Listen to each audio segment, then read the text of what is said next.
Welcome to Transforming Work with Sophie Wade, exploring the future of work.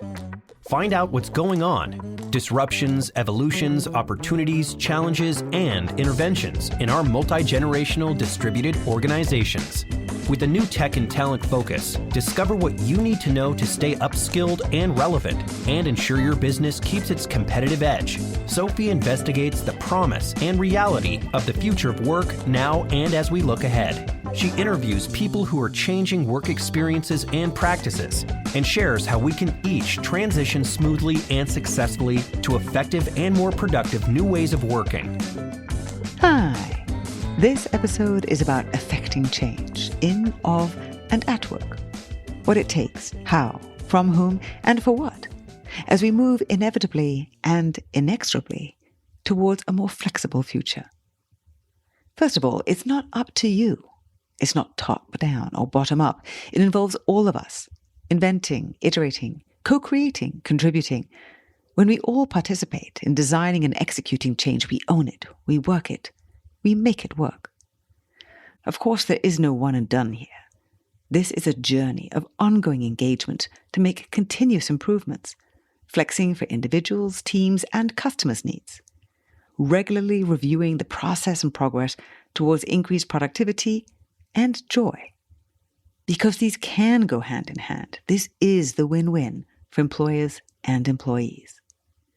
I'm delighted to be speaking with Gabby Novacek, Managing Director and Senior Partner at Boston Consulting Group, BCG. Debbie currently leads BCG's thinking on making work work, focusing on enabling organizations to drive both productivity and joy for their employees. For 2 decades, Debbie has worked to create competitive advantage through people, bringing her expertise and learnings as the founder of BCG's Global Leadership and Talent Enablement Center. Hi, Debbie. How are you? I'm good. How are you, Sophie? I am very well. I don't really remember where I first met you and worked out that you were the person in the book that Leslie Perlow had identified. We'll get to that book a bit later, but first of all, you studied economics. Why? Well, it's really quite simple. I knew I wanted to be in business. I was one of those kids that loved to play Monopoly and loved everything sort of project management and businessy. But I Right. fell in love with Barnard College, the sort of small liberal arts women's college in a co-ed university. And economics was the closest thing to business in a liberal arts college. So there you go. That's interesting. Okay. What did you do afterwards? Right after undergrad, I went into consulting. Then I went to business school thinking I didn't want to do consulting because I had sort of client envy. Like, we would leave and then we would, do something cool and then leave. Like I wanted to be Right. the client that got to stay with it. So Yeah. I did a summer project for a biotech company when I was in business school Mhm. to see the other side. And I realized, oh my God, I definitely need to be a consultant. Companies are too slow. They're too hierarchical. You're stuck in one position for too long. Right. I have too much ADD. I Okay. would never survive. So I came back to consulting. And you know how most people come out of business school to try consulting for a couple of years till Yeah. they figure out what they really want to do? I went to consulting after business school because I tried something else and knew this is what I really wanted to do. So here I am 30 years later. Well, that's great. You found out very quickly what you loved and what you were good at, what you were interested in. I love that. As well as doing external consulting with those clients, you had all the range and diversity and interest looking at different models and operations and cultures and everything. You were also doing a lot to do with the internal performance of BCG itself. How did you get into that? Yeah, so you mentioned Leslie Perlow in the intro. So just randomly, she was a friend of a friend. Okay. And she had worked with actually my friend at another consulting firm when she realized she hated consulting, partly because you have no control over your life. So Leslie went back to academia to study work-life balance. And okay, to and try and get she some. Yeah, and she made a name for herself studying the software industry, and then wanted to come back to the industry. She sort of fled, Okay. and to see if she could make a difference there. And so she called our common friend and asked for an intro to BCG, and that's how I started working with her. It was really, really random. And at the time, I was on our executive committee at BCG. I was, 4 little kids flying around the globe, like really not a model of work-life balance. Hang on a sec. How did you do consulting with 4 kids? That's extraordinary. It was, I don't know. And my husband was, doing his medical training. So he was like overnight in hospitals and stuff. It was goodness. not. So that's when Leslie told me what she wanted to do, okay. I figured, okay, first of all, you cannot have work-life balance. But second of all, who knows? She's from Harvard. Maybe she'll come up with something good. Maybe I'll learn something. So I was like, have at us, from a very selfish perspective. I went to an event, I think it was 2014. I think the book had come out in 2013. And Leslie Perlow was giving a talk about this project, which she had started, and that she had been in touch with a consulting company and she really needed a group to trial so that they could experiment and promise that they would do it for 3 months and that if it worked, that they would keep going. But if it didn't work and they really, really hated it, they didn't have to do it anymore. So I would love you, if you don't mind, to explain what happened, because then I found out later that it was you. You were the person who actually said yes. Yeah. Well, first of all, I didn't say yes. Oh, you didn't? Okay. Originally, but I had to say yes in the end. So here's what happened is, she is an ethnographer by training. She followed us around literally everywhere, like to the bathroom, to the cafe, to here. Her researchers were just taking notes. I'm sure they have rooms and rooms of notebooks. Right. And they work at academic speed. So I had sort of written them off, but they come back finally and say, after all our observation, we recognize that consultants have to work pretty hard. Like sometimes you have clients that need things in hours of turnaround, if not less. Right. And your consultants don't mind it. Actually, they come to consulting expecting to work hard and to learn a lot and grow. Mm-hmm. But what they do mind is the lack of predictability, the inability to make a plan. Okay. And she did a little survey where she sent out to all staff of our Boston office, every morning. And the survey had 2 or 3 questions. One, just 2 questions. How many hours did you work yesterday? And how many hours do you plan to work today? Okay. Next day. How many hours did you work yesterday? How many hours do you plan to work today? Oh. And what she showed with that data, big data set, again, academic, is that BCGers who are in the business of like pattern recognition could not really predict their days. This lack of control, this lack of predictability, this inability to make a plan. So, and so she's like, I think we could do an experiment. Like you described, 3 months, you could opt out at any time. That you could do an experiment to bring some predictability. And she had this whole scheme where people cover for one another so you could have protected time off and blah, blah, blah, blah, blah. And I was like, great idea. Let's try it. The way she described it was, because I didn't hear all of that backstory, she said that each person got 1 day that they had to turn their phone off, because that's slightly different from predictability, but I guess it's not. It's predictable time off. If that's how you're going to be able to predict timing, is just turn your phone. Well, it wasn't just turn your phone off. It was you're not working that day. Right. Okay. And so basically, I shopped around to my colleagues. I said, I'm working with this professor from HBS. Great. She wants to solve for work-life balance. Great. She actually realizes we do need to be available for our clients, but what our teams need is predictability. Great. So she has this experiment where everyone on your team who works 5 days will only work 4 days, and we will invest as an office an extra FTE. So you have the same number of FTEs, no difference to you. Okay. No difference. It's just everyone, you have 5 people working 4 days instead of 4 people working 5 days. Okay. NBD. And everyone said, great, but I'm not doing that experiment. No way. And they followed it with, well, Debbie, if you're the sponsor of this work, why don't you do the experiment in your own client? Okay, no. Next, kept hearing the same thing. What was the pain point of the inability to have any predictability? How is that showing up with the consultants? Yeah, great question. It's like you can't make a plan. I'll give you the extreme manifestation of it Yep. is at that point I was on I think I was running our career development committee, and this young associate came to me before the holidays. And I was just like, "Oh, what are you doing for the holidays?" Going to Latin America with some friends. Oh my God, that's so exciting. But can I ask, why are you not spending the holidays with your family? And she's like, "Well, my family is going on a safari to Africa, and they had to buy the tickets in September, and I wasn't sure I'd be able to go, and I didn't want them to spend the money Oh. if I had a project."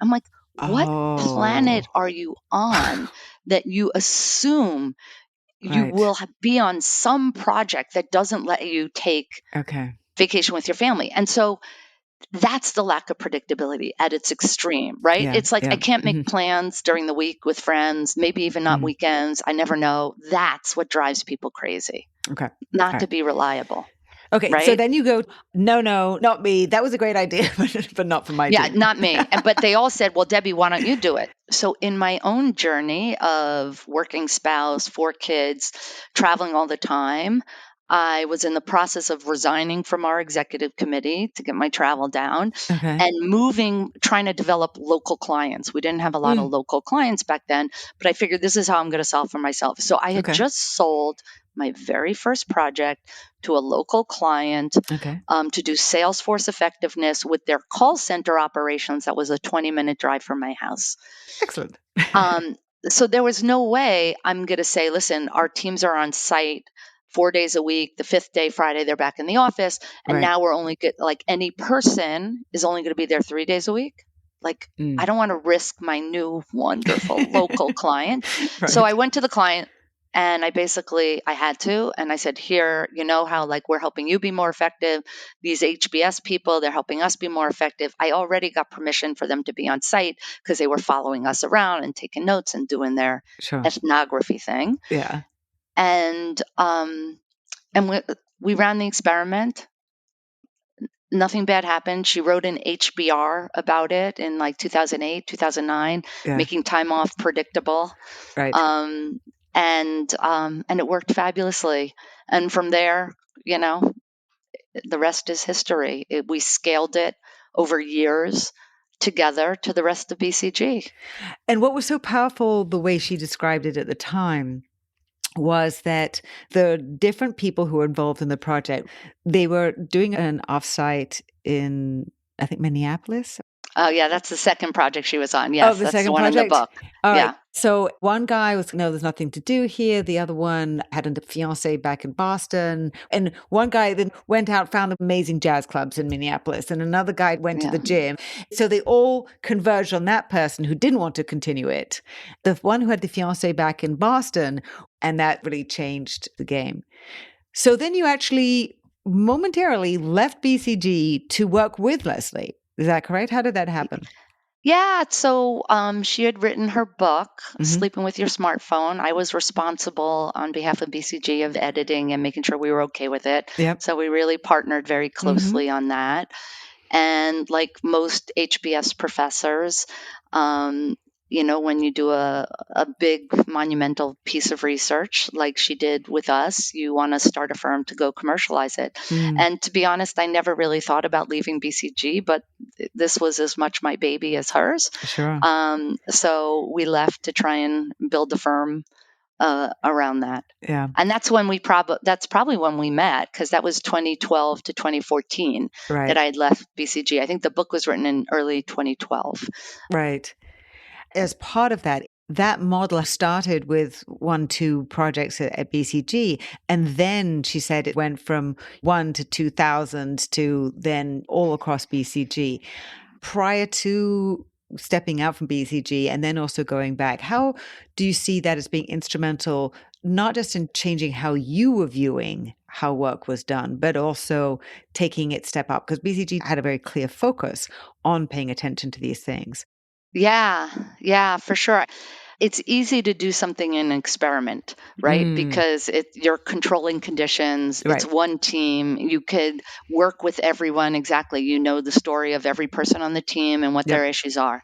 when you go from, the first experiment with my local client, then that next one with the Minneapolis one, then another 4, then another 10, Right. it was a very slow scaling. And then at some point it hits a hockey stick where, we're recruiting people into BCG. The book was published with this promise, right? And then some offices have it and some don't. Right. So we had to scale it everywhere. Okay. That scaling is very, very difficult.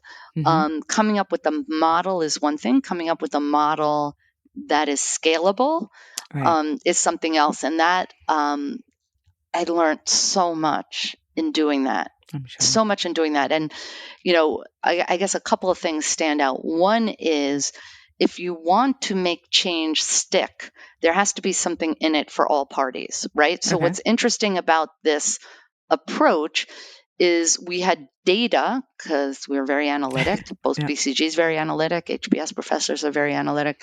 We had data around the impact of this, not only on work-life balance, but also on client value delivery, learning and development, efficiency, and effectiveness. And it all went up. And we could talk about the reasons why it all went up. So one, when you have that data, you could convince people that there's something in it for everyone. It's not just something to do for these entitled millennial consultants that are coming to BCG, right? Because back then it was millennial. Right. But it is actually something we need to do for ourselves to help us. And it makes sense. It's like constraint theory. If you tell people they can't work 24/7, you actually have to think about what's the most important work to do. Are there different ways to get it done? And that leads to better work, right? And that thinking. So I learned one, that there has to be something in it for everyone. Right. The second thing I learned is that everyone has to everyone has to design the change. You can't have a change and then roll it out as is. Right. And what we did, which was interesting, is we pulled people out of client work to help facilitate teams in doing this, because it was hard to do on your own. But every single person that we pulled out of client work, we said, I want you to spend 80% of your time facilitating this program, but 20% of your time thinking about how to make the program better. And they all picked up different ways to make the program better. So yes, Leslie and I put a lot of work into the initial design, but there are thousands of people at this point, 15 years later, literally thousands, that think they invented it because they did. Because they did. That's nice. Because they evolved it and they made it better. And every time, right, it just gets better and better and better. And so to scale something, it can't be piloted and scaled. Right. It has to be just continuously improved, which is consistent with lean manufacturing and agile methodologies, right? But you have to apply that to how you do anything. And so those were two really big lessons. The data that shows that there's something for everyone, and the co-creation and co-ownership, because then people push for it if it's their baby. And within that, was it a flexible, adaptable model? So for different teams, it showed up differently? Yeah. In some ways, very much so. Part of the model was every team had open discussions about the team norms, and they revisited them every week. And so for a travel case versus a local case versus a operational case versus a strategic case, it shouldn't look the same. So the rhythm and routines of the work looked very different based on the project and also based on the people. Because, a team of all young parents might be very different than a team of all young singles, or a mixed team. Like there was a team we worked with where, they wanted to spend less time on site. And, the New York people on the team, they were all single. And they're like, we have to be home by Thursday night because Thursday night is date night in New York. And the young parents on the team who were from Boston were like, we really don't want to travel Monday because it turns Sunday into a mess with the kids. And so we were like, great. New Yorkers cover from Monday to Wednesday, Oh, and okay. Bostonians cover from Tuesday to Thursday, right? Love that. Um, so that was the point of it, and it's a very apropos lesson for how to deal with COVID and flexible work.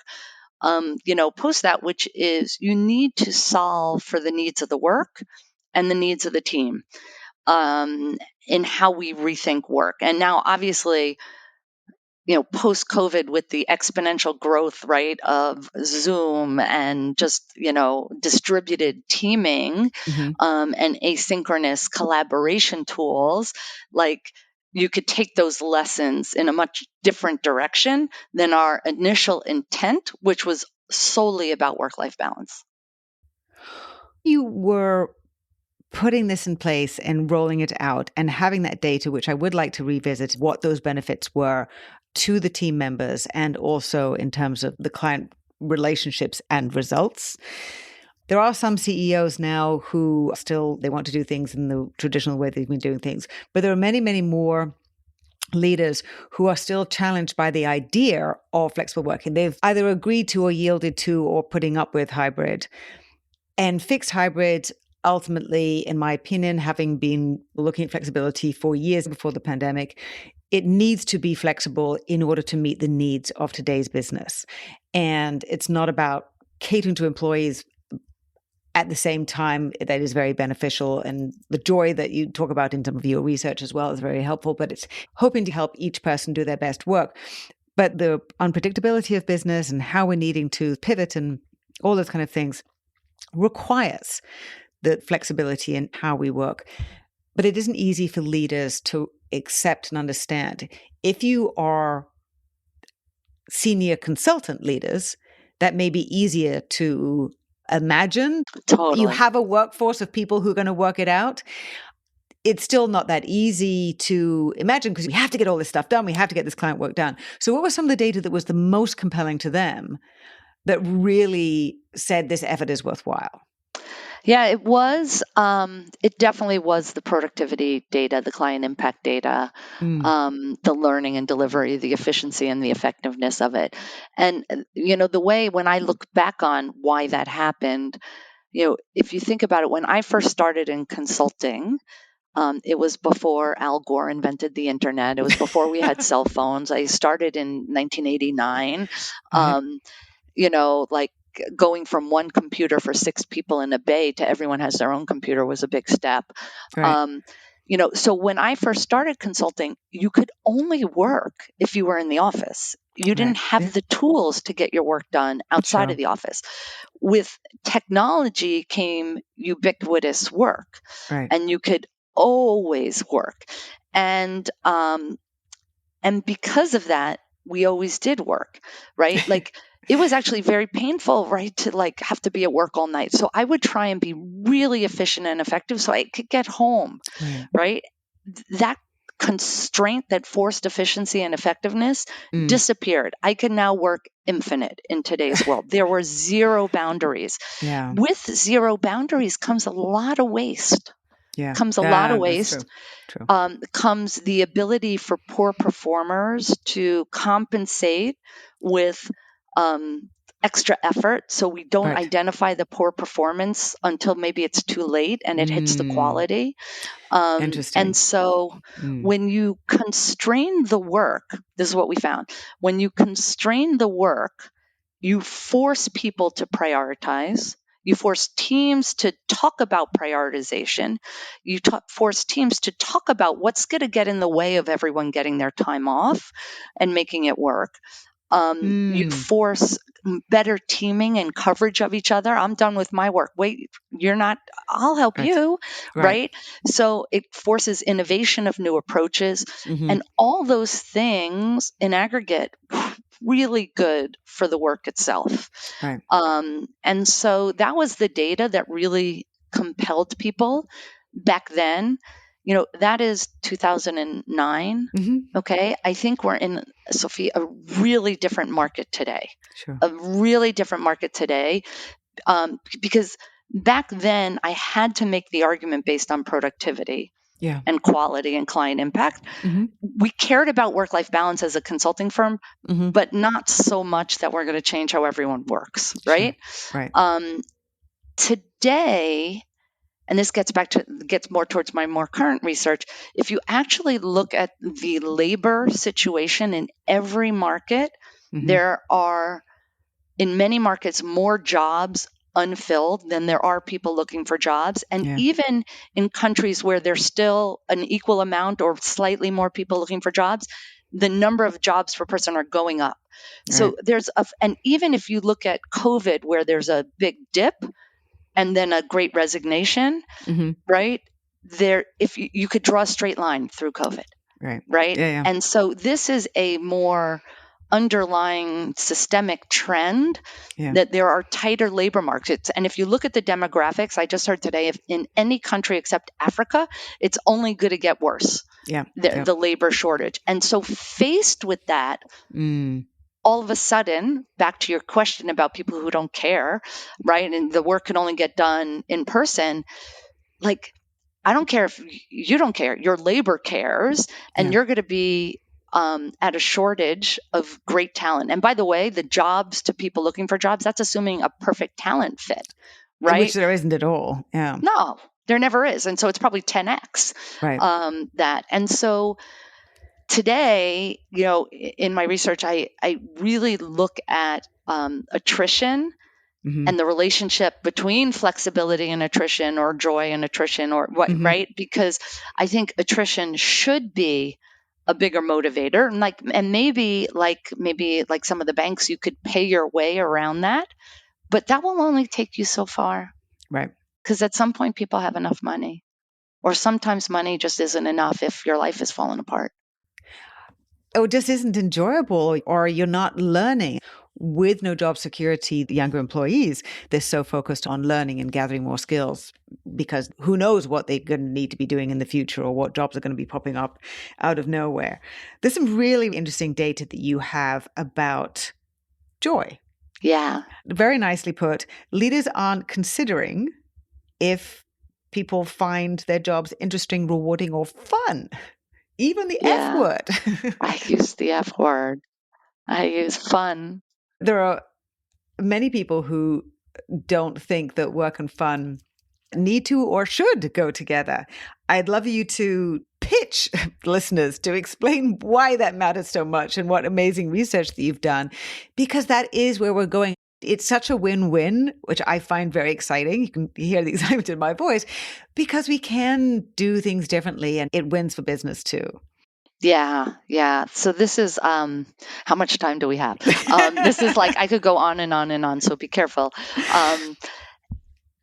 So work is fundamentally broken, okay? It is fundamentally broken. And let me describe, my depiction of that broken work. And you can talk about the social contract, because I would love that too.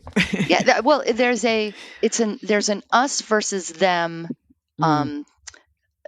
dynamic, and even the notion employee value proposition, I hate that, even though I use it myself, connotes an us versus them dynamic. I will give you enough money and benefits so that you give me most of your waking hours during the week, right?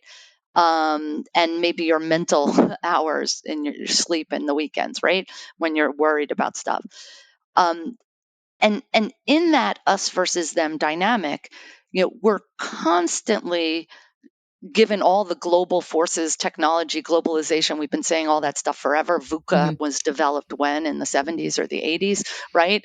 And except it keeps getting faster. Okay, we could draw that exponential chart, right? And so we're constantly trying to transform the organization for more effectiveness, cost out, innovation up, right? Like reinvention, whatever, productivity. And when we do that, we are essentially giving the workers in that us versus them relationship more work to do and less resource to do it with. Okay.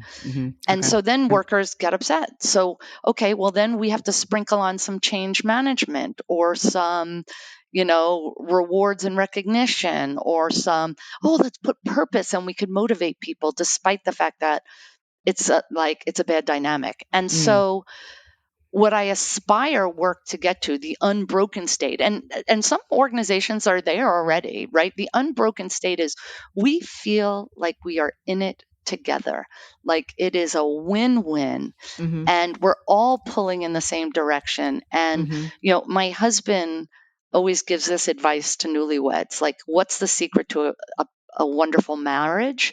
He says, it's a good marriage when each partner is convinced they got the better deal, right? Like, I can't believe I nailed Mark and he can't believe he landed me. I think he's Right. crazy. He thinks I'm crazy. Right. Same way. I can't believe I'm so lucky to work at BCG. And I hope BCG is thinking, I can't believe we've kept Debbie Lovich for 30 years, right? Right. Like, and that's what I want Nirvana to be. So we're all in it together. Now, to do that, you can't just say, let's make us more productive so we deliver more value for shareholders, customers, et cetera, even employees, if you pay, if you share the gains. You have to say, how do we make work more productive and more enjoyable at the same time? So when we're reinventing work, and now is a perfect time to do it because Gen AI is coming in and is forcing everyone to rethink work. Yeah. And I'm really worried that Gen AI will take away all the parts of the job I love and leave me with the stuff I hate, right? And so you could actually do negative impact to joy. And by the way, I define joy as when you come home from work and your family member or friends say, did you enjoy work today? And the answer is yes. I've been debating, do I change the word from joy to enjoyment? I would love your view on that, right? But because our data tells us if you enjoy your work, your expected attrition goes down by half. Okay, so just imagine you could have your turnover. What does that do to the economics, right? If you could have, and by the way, if you drive productivity, your expected attrition goes down by like 7%. Okay, and it doesn't always go down. Again, because more to do and less resource to do it with. What's in it for me? And so this focus on joy or having people enjoy their work every day is not just to make, where we all spend most of our waking hours better. That would be like a social cause. It is an economic cause because it costs me money every time I lose someone, like not just the recruiting cost, not just the turnover cost of having the spot open, but having someone, like having to onboard someone. In most organizations, it takes people a year to get to productivity, right? And even if you could fill really quickly, you're losing knowledge and you're losing your best performers.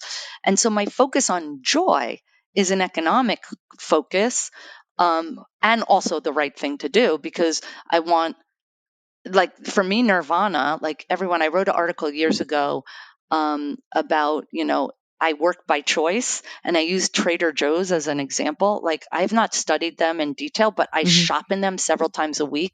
And everyone, like, you see senior citizens working there because I think they just want to be around people and they have fun and they're so pleasant. And, they don't let you leave without making sure you found everything you're looking for. Like, so there are models of that today. And by the way, I heard in some podcasts that Trader Joe's has the highest revenue per square foot than any grocer. Okay? Wow. Any grocer. And part of it is they actually make the work easier, so they have less SKUs, Right. And so they make the job easier for people. They're really employee-centric, which pays off for them. It does require understanding each person who works for you in order to find out what is going to give them joy, help them connect with the joy of their work. I call it working life because I think these things are integrated, and it's not supposed to be focusing or emphasizing work, but it's this combination. What are all the activities that you're doing? Because it does require understanding the totality of that and all those different elements which are going to help you find your joy. That is where self-awareness and empathy about who are you, Debbie, and what is going to make a difference to you, how you're working, where you're working, what you're focused on. And also then to engage on the career path. And the career path has changed so much. because the joy then translates into engagement in my own career path. Where are my team members going and how intent are they in developing and growing within this organization? Because I know that's something that BCG in particular, it has a lot of emphasis on. And I'm curious as to the knowledge that you have brought working externally and internally on this. What does that mean in terms of how you develop people and how you get them excited in developing their skills? Yeah, so let me go to the first thing you said, like the joy for people is different for different people. Mm. And I believe very strongly that organizations need to think of employees as customers. And what I mean by that is, like, most organizations are very sophisticated in how they think about their customers: customer discovery, segmentation, personalization, design thinking, journeys, blah, blah, blah, blah, blah. And then with employees, it's just like one big peanut butter, everyone's the same. Right. Guess what? Especially where I started with the economics of the labor force dynamics, employees are customers too. They choose to work with you. They choose to expend their energy at work every day as opposed to just, punch the clock. Mm-hmm. And so you need to think about not just the functional needs of, okay, here's your pay and benefits and hours, but the emotional needs, exactly where you were going, of feeling supported, enjoying your work, Right. feeling respected, feeling valued, feeling like someone has your back, Mm-hmm. right? Like those emotional benefits matter more than the functional benefits, our research tells us. And I have a brilliant colleague you should interview her at some point, Gabby Novacek, who's basically taken the tools from our consumer practice that we use to do real customer discovery and segmentation and applied it to Love it. employees. And it's freaking brilliant. Love it. And she has a paper I could send you that she wrote. She started it looking at Please. DE&I. Mm-hmm. And what she found is that, like, she was looking at why women's programs don't succeed. So she did this customer segmentation on women, and she found out, guess what? There are 11 segments of women.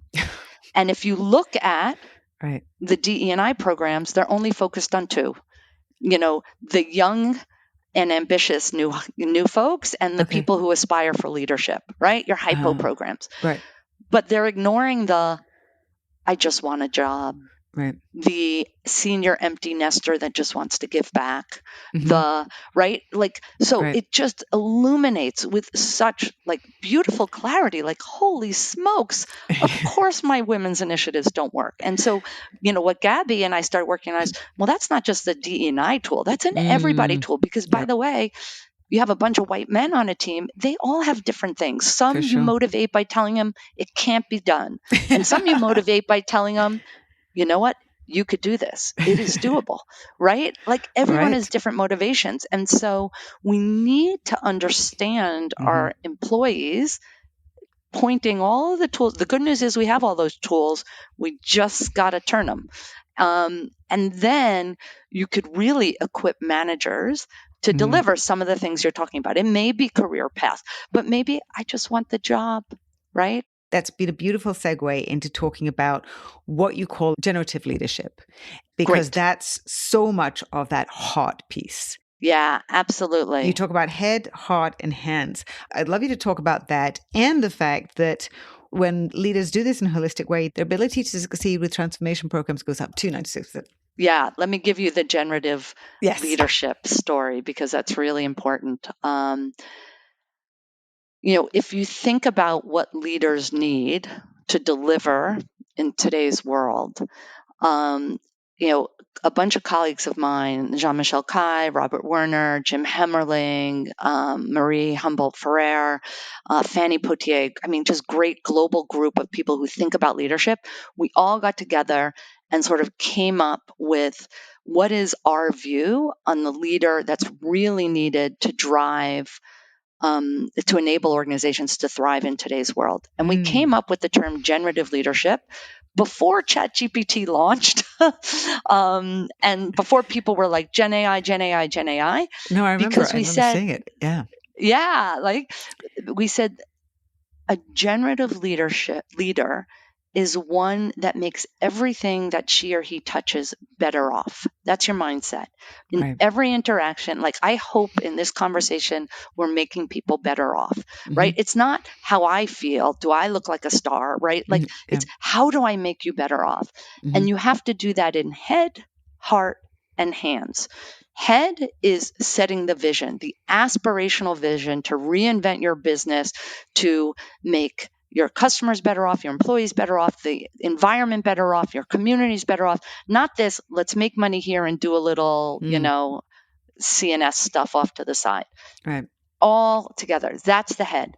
The heart is how do you care for people and their families 24/7 and really have everyone's back and support them? How do you instill them with purpose? How do you create a supportive culture? That's heart. And then hands is how do you move with speed and agility across ecosystems, knowing you're not going to be able to do everything within your own silo, within your own company, within your own whatever, right? That is a very aspirational vision for a leader. And the other really important thing is that there is no one godlike leader who could do that all. And we have like the iconic Satya Nadellas and Jamie Dimons, right? One, they're the exceptions. Two, even they are going to get something wrong, no matter how amazing they are. But three, like the role of a leader now needs to be how do you assemble a diverse team that where the sum of those leaders, because of their challenge and thoughts, and how they challenge each other, will deliver all of those aspirational generative head, heart, and hands. We know from our research the number one thing employees want from their leaders is heart. The number two is heart. The number three is heart. The number four is heart. The number five is hands. We know from our research where leaders spend all their time is on head. Okay, so there's a gap that needs to be closed there, and it's all about heart. I'll leave you with that one. Oh, what a beautiful way to end. Thank you so much, Debbie. We have to talk joy. again. There are so many things to talk about still. So many. But I really, really appreciate your time. Thank you. Oh my God. Thanks for the platform. I love it. All right. Bye. Be well. Thanks. Thanks again so much to Debbie Lovich, Managing Director and Senior Partner at Boston Consulting Group. You can follow Debbie on LinkedIn and find out more of her work and BCG research at bcg.com. For much more about workplace flexibility and workforce innovation for your organization, read or listen to my book, Empathy Works, The Key to Competitive Advantage in the New Era of Work. If you enjoyed this episode, please share it with a friend and like it. You can also write a quick review wherever you listen. For regular video updates, curated useful articles, research, and information, please follow me on LinkedIn and sign up for my Work in Progress newsletter there. Thanks for listening. Until next time.